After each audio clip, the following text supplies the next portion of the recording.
Teman-teman, sekarang kita akan membaca berita dari seorang ahli IT ya, yang mengomentari kasus Cortex. Jadi banyak sekali ahli IT yang sudah mulai berkomentar dan semuanya menyumpah-nyumpahi, mensampah-serapahi Cortex ini ya. Karena mereka sebagai orang IT bahkan yang sangat-sangat jago juga merasa nggak perlu 1,3 T untuk menghasilkan barang yang bagus. Tetapi kalau 1,3 T hasil barang yang busuk, lebih menyakitkan hati lagi gitu ya. Coba gua share ke teman-teman semua ya. Dari inilah.com ya, pengamat soroti kendala teknis aplikasi pajak Cortex senilai 1,3 triliun. Simulator Cortex bertujuan untuk memfasilitasi WP dalam memahami berbagai fitur Cortex dengan lebih baik. Oke, ini simulatornya ya. Pengamat IT Eric Karya mengkritisi sejumlah kendala teknis yang muncul dalam implementasi aplikasi pajak Cortex di DJP ya. Eric mengungkapkan, proyek pembangunan Cortex 1,3 triliun menghadapi berbagai tantangan serius yang sangat mempengaruhi keberhasilan penerapan, khususnya di masa transisi katanya. Oke, terus sebentar, gue gedein dulu. Misalnya, durasi pengawasan yang tidak selaras dengan kontrak kerja. Oke, kita lihat masalahnya apa sih? Pekerjaan Cortex ya, kontrak pekerjaan Cortex itu 2020 sampai 2024. Beres dong 5 tahun ya. Namun, proyek pengawasannya berakhir 2023. Kok bisa begitu? Dia tahu dari mana sih si Pak Erik ini? Menunjukkan asumsi prematur bahwa aplikasi sudah siap digunakan tanpa pengawasan penuh selama masa implementasi di level pusat. Luar biasa ya. Dia lepas saja begitu ya setelah 2023 ya, ternyata kacau balau.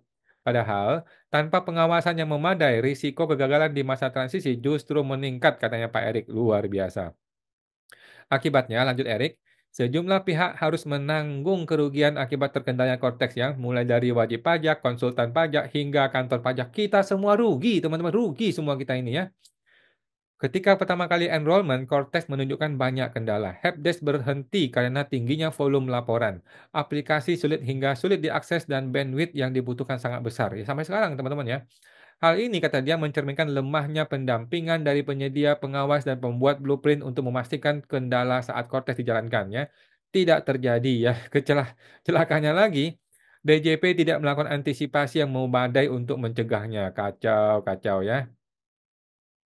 Sebagai perbandingan, Eric menyebutkan solusi IOP Enigma dengan nilai 0,2% dari sistem Cortex. Apa itu?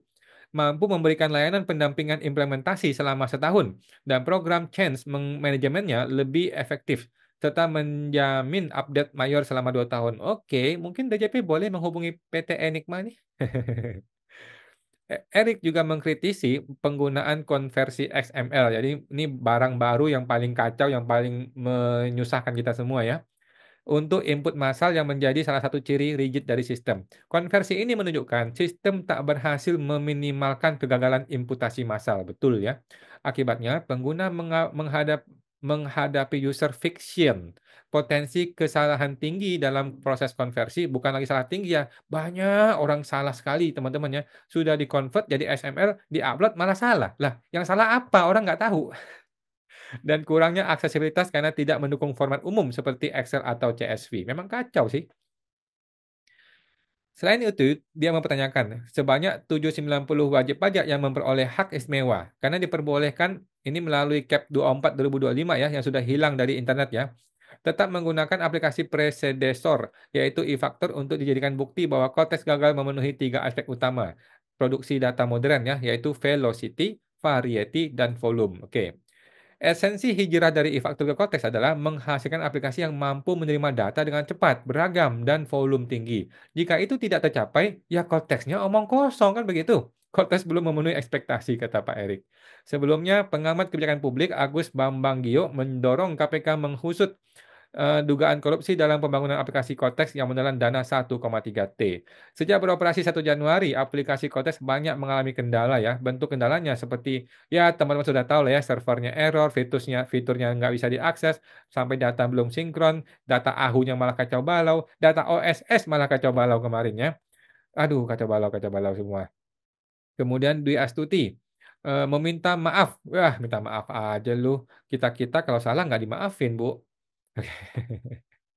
Udah, teman-teman ya, intinya seperti itu. orang IT sudah mulai bersuara, coba deh kalau emang teman-teman orang IT bisa ya, bikinkan deh, rangkuman kira-kira proyek ini bernilai berapa sih?